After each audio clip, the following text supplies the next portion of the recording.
how outsourcing reduces compliance cost. Yes.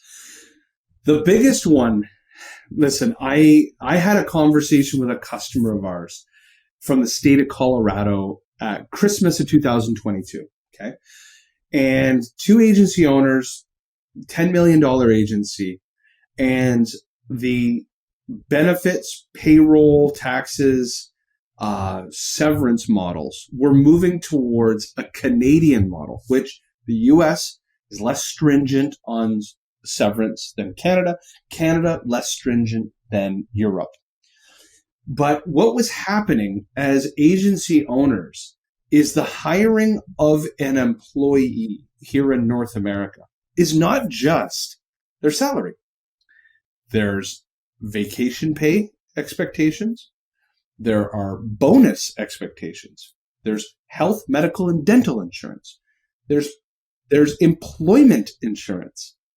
There's then the insurance you need of the people that work in your physical office. If you have physical people coming into that office, you need extra general liability insurance. Then you need severance. And severance, depending on where you live, is growing by the month, by the year.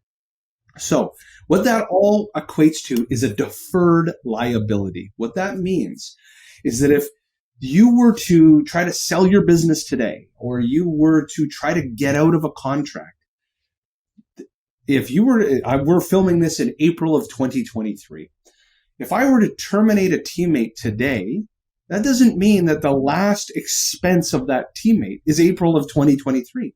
That could drift well months later. I'll give you an example. I had bought out an old business partner in my first company, Sales for Life. The severance of that partner, who's an employee of a business, remember, as an owner, you're also an employee, who had been there for 13 years, his severance was 18 months.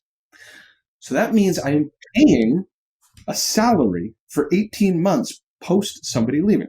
So what Nazmul is saying is all these insurances and payrolls and taxes and severances make it so that a singular person's salary of $5,000 a month or $10,000 a month has a much greater liability, a debt to it, than is just the month-to-month pay of their salary.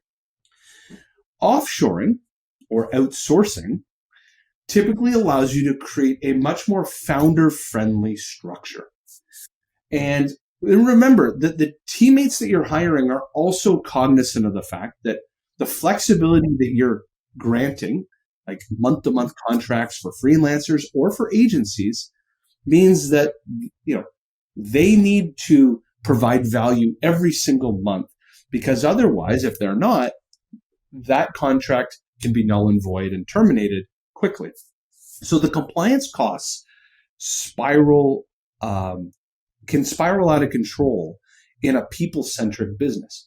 Now, when you offshore, yes, you have small little expenses such as using payment processors to pay people, but it's no different than using ADP or Ceridian here in North America to pay your employees' payroll. There's a percentage of fee when you use these payroll processing tools. It's the same offshore, but you do not have the same. You might not decide to use HMO or medical dental insurance, severance, employment insurances, general liabilities, because you do not necessarily have a physical office. So there is a dramatic reduction in operating expenses, along the fact that, of course, the cost per employee or teammate is dramatically lower offshore or outsourcing than it is here in North America.